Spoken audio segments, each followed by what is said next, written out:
చూస్తారు. స్వామివారికి ఆదివారం నుంచి శనివారం వరకు సమర్పించే నైవేద్యాలను ఒక్కసారి పరిశీలిస్తే, ఆదివారం ఉదయం 5:30 ప్రారంభమయ్యే మొదటి గంటలో సమర్పించే నైవేద్యంలో చక్కెర పొంగలి, కదంబం, పులిహోర, దధ్యోజనం, మాత్ర ప్రసాదాలతో పాటు లడ్డూలు, వడలను నివేదిస్తారు. ఈ ప్రసాదాలను బేడి ఆంజనేయ స్వామివారితో పాటు ఆలయంలోని ఉపాలయాలకు పంపిస్తారు.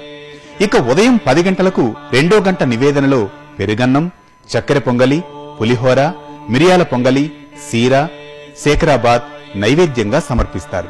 ఇక రాత్రి 7:30 జరిగే 3వ నివేదనలో కదంబం, మొలహోర, తోమాల దోశలు, లడ్డూలు, వడలతో పాటు ఆదివారం ప్రత్యేకంగా గరుడ ప్రసాదంగా ప్రసిద్ధి చెందిన ఆదివారం పిండిని శ్రీవారికి సమర్పిస్తారు. ప్రతిరోజు సమర్పించే నివేదనలో చక్కెర పొంగలి, పెరుగన్నం, మిరియాల పొంగలి, కదంబం, శేఖరాబాద్, మొలహార ఉంటాయి. వీటితో పాటుగా ఆయా వారాల్లో జరిగే ప్రత్యేక అర్చనలకు అనుగుణంగా ప్రసాదాల సంఖ్య పెరుగుతూ ఉంటుంది. ఈ మేరకు ఇక సోమవారం విశేష పూజ సందర్భంగా 51 పెద్ద దోశలు, 51 చిన్న దోశలు, 51 పెద్ద అప్పాలు, 102 చిన్న అప్పాలను నివేదిస్తారు. మంగళవారం నాటి నివేదనలో ప్రత్యేకంగా చెప్పుకోదగింది మాత్ర ప్రసాదం. మిగిలిన ప్రసాదాలన్నీ నిత్యం సమర్పించేవే ఉంటాయి. బుధవారం నాటి ప్రసాదాల్లో ప్రత్యేకంగా పాయసం, పెసరపప్పును సమర్పిస్తారు.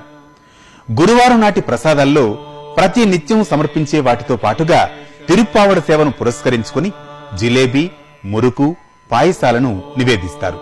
శ్రీవారి అభిషేక సేవ జరిగే శుక్రవారం నాడు స్వామివారికి ప్రత్యేకంగా పోళీలు సమర్పిస్తారు. అలాగే శనివారం నాటి నివేదనలో కదంబం, చక్కెర పొంగలి, పులిహోర, దధ్యోజనం, మిరియాల పొంగలి, లడ్డూలు, వడలు, సీర, శేఖరాబాద్, కదంబం, మొలహార, లడ్డూలు, వడలు, తోమాల దోశలను శ్రీవారికి నివేదనగా సమర్పిస్తారు. ముల్లోకాలను ఏలే జగన్నాథుడు శ్రీ వెంకటేశ్వర స్వామికి నివేదించే పదార్థాలు షడ్రసోపేతం. ఆ స్వామికి సమర్పించే ప్రసాదాలను స్వీకరించే భాగ్యం దక్కడం మనందరికీ మహద్భాగ్యం.